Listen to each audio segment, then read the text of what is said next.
Hello aking mga ka-explorer.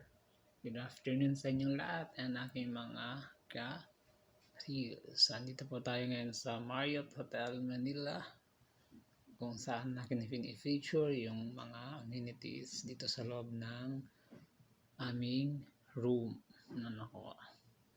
So ito po yun. Ito yung aming labas. Ayan po yung pool.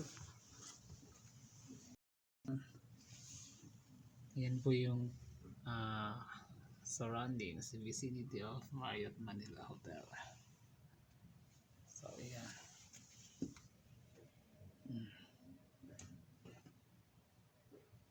And ito po yung aming bed. Twin bed.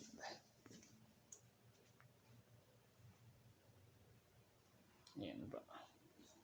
Yan yung bathtub sa loob ng toilet. Yan. Meron po siyang jacuzzi. Yan. Sa lahat na may gustong mag-staycation, PM nyo lang po ako or mag-inquire sa akin. Yan po.